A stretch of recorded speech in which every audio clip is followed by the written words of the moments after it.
Alguma coisa sobre a economia marxista. A principal obra de Marx é O Capital, que tem umas 2.500 páginas.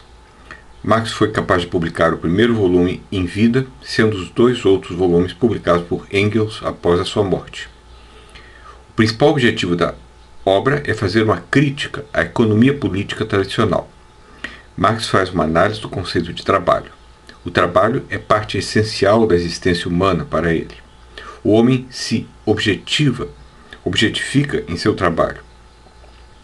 Para ele, no capitalismo, os trabalhadores são forçados a vender o seu trabalho para os capitalistas e, desse modo, eles se alienam de si mesmos. Segundo a sua lógica, com essa venda, os capitalistas se tornam mais ricos e pagam aos seus empregados apenas o suficiente para mantê-los vivos e capazes de reproduzir. Mas com isso, eles, sem o saber, criam as condições para a superação do capitalismo.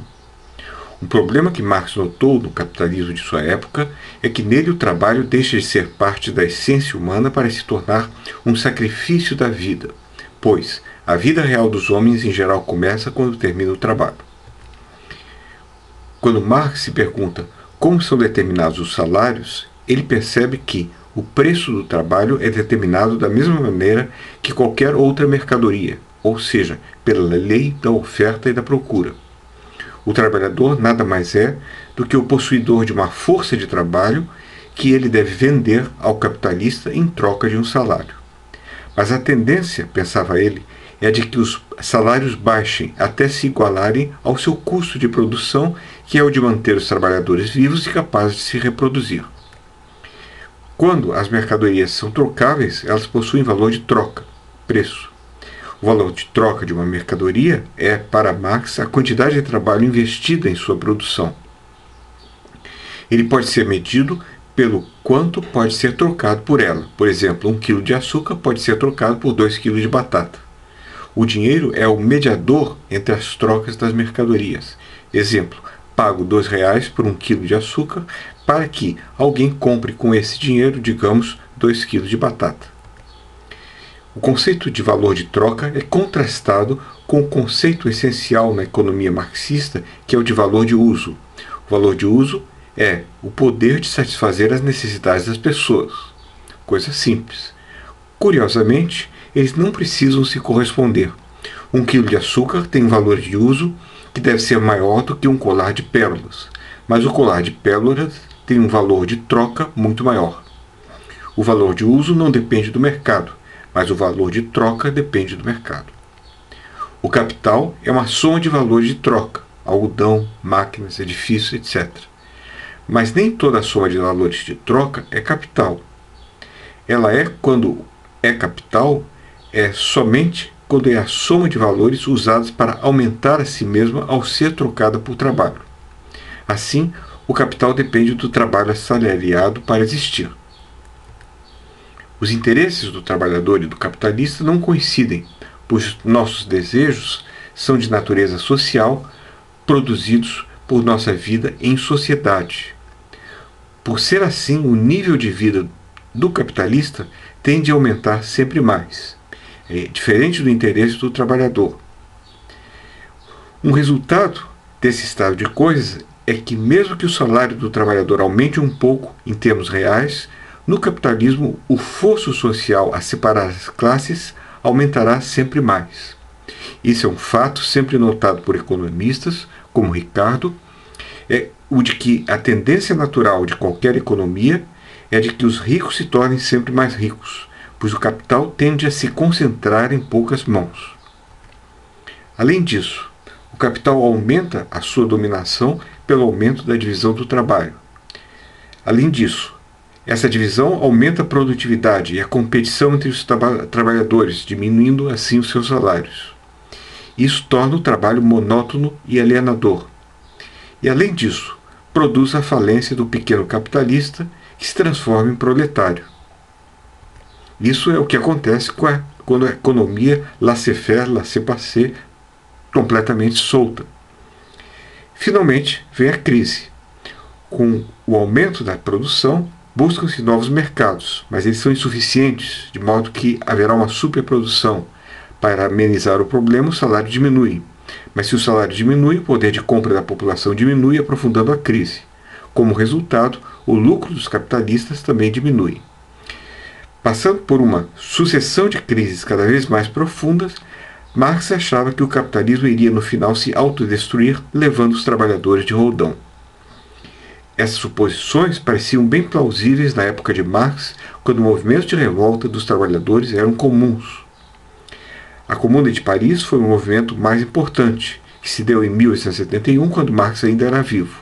A França e a Prússia juntaram forças para destruir a Comuna, o que resultou em mais de 20 mil trabalhadores mortos. Sobre esse experimento, Marx escreveu: os princípios da Comuna são eternos e não podem ser destruídos.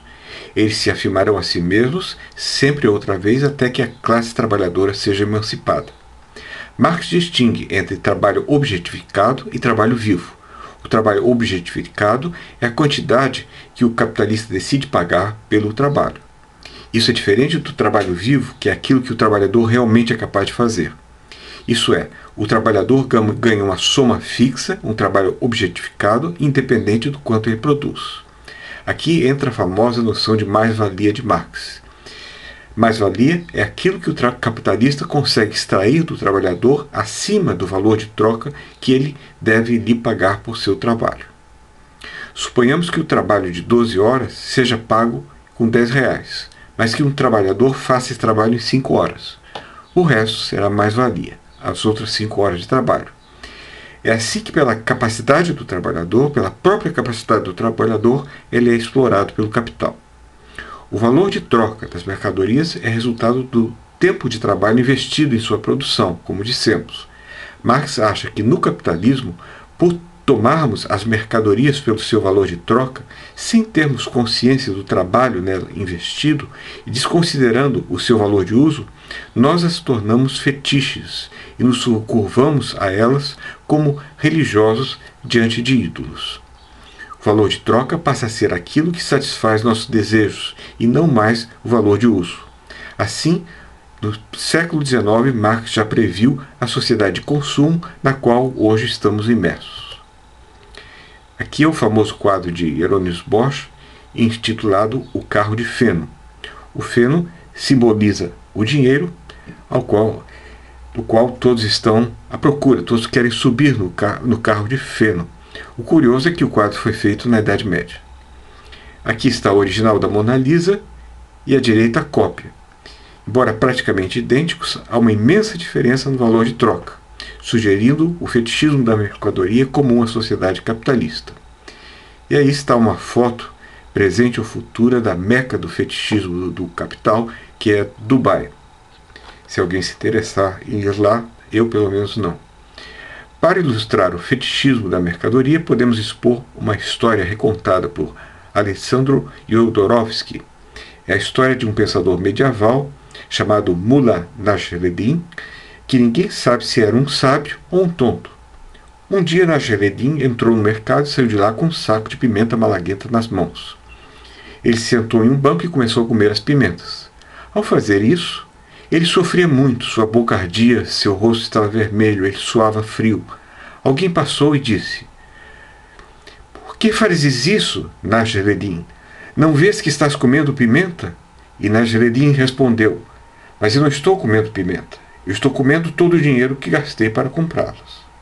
Essa resposta exemplifica dramaticamente o fetichismo da mercadoria. Nasreddin confunde o valor de troca da pimenta com seu valor de uso. Aí está um quadro antigo de Nasreddin. Por causa do domínio do processo de produção sobre o homem, ele se torna socialmente alienado e vítima de confusões acerca de si mesmo e dos outros. O processo de produção capitalista passa a ter domínio sobre os desejos humanos ao invés de ser controlado por eles. O que Marx quer fazer é rasgar o véu místico que nos impede de ver essas coisas, o qual não existiria se a economia fosse racionalmente planejada, pois então o valor de troca equivaleria ao valor de uso. Repetindo, a noção mais fundamental é a de mais-valia. Uma nova máquina que permite produzir em 1 hora 2 calças ao invés de uma irá aumentar o valor de uso. das mercadorias, mas não irá aumentar o valor de troca do trabalhador, que continuará recebendo o mesmo pela hora de trabalho.